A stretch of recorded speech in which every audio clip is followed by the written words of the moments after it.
રાષ્ટ્રીય સ્વ વસ્તી ગણતરી 2027 અભિયાન હેઠળ સુરત જિલ્લા કલેક્ટર તેજસ પરમારે કલેક્ટર કચેરીથી ઓનલાઈન પોર્ટલ પર પોતાની વિગતો ભરીને ભાગીદારી નોંધાવી છે. તેમણે જણાવ્યું કે વસ્તી ગણતરી એ માત્ર આંકડાની પ્રક્રિયા નથી, પરંતુ દેશના વિકાસનો આધારસ્તંભ છે. ગુજરાતમાં 17 મેથી 31 મે 2026 દરમિયાન નાગરિકો લેપટોપ, ડેસ્કટોપ કે સ્માર્ટફોનથી ઓનલાઈન વિગતો નોંધાવી શકશે. વસ્તી ગણતરીનો પ્રથમ તબક્કો 1 જૂનથી 30 જૂન દરમિયાન ઘરે ઘરે 33 મુદ્દાઓ પર માહિતી એકત્રિત કરશે. જેમણે ઓનલાઈન સ્વગણતરી કરી હશે તેઓએ જનરેટ થયેલા આઈડી ગણતરીદારને આપવાનું રહેશે.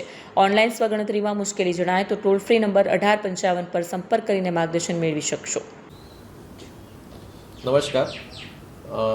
આપણે જાણીએ છીએ કે વસ્તી ગણતરી એ ખૂબ જ અગત્યનું એક વહીવટી પ્રક્રિયા છે અને આપણે ભારતની અંદર 1872થી આ વસ્તી ગણતરીની પ્રક્રિયા કરવામાં આવે છે.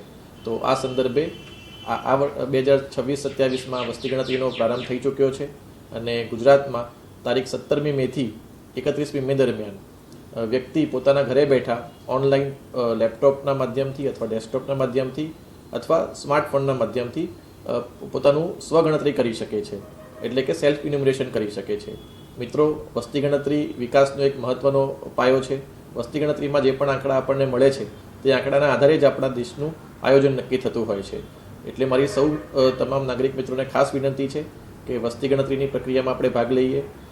આ પહેલો તબક્કો જે છે એમાં આપણે અત્યારે દરેક ઘર જઈને અમારા ગણતરીદાર જે છે એ ઘરની માહિતી મેળવશે અને તેમાં કુલ 33 પ્રકારના પ્રશ્નો છે એ પૂછવામાં આવશે. પહેલા તબક્કાની જે કામગીરી છે આમ તો 1 જૂનથી લઈને 30 જૂન સુધી ચાલવાની છે, પરંતુ તેના પહેલાં સૌ પ્રથમ વખત આપણે વ્યક્તિને પોતાને પણ પોતાની બાબત અથવા તો માહિતી છે એ આપવાની એક આ વખતે પહેલ કરવામાં આવી છે, જે અંતર્ગત 17મી મેથી 31મી મે દરમિયાન પોતે પોતાના ઘરે બેસીને મેં અગાઉ જણાવ્યું તેમ પોતાની માહિતી ભરી શકે છે, એટલે કે સેલ્ફ ઇન્યુમરેશન કરી શકે છે. મેં પોતે પણ આજે આ પ્રક્રિયામાં ભાગ લઈને જે અમારા ઘરની જે માહિતી છે એ આજે ભરી છે. ખૂબ જ સરળ પ્રક્રિયા છે અને કોઈ પણ પ્રકારની એમાં આમ જોવા જઈએ તો કોમ્પ્લેક્સિટી નથી.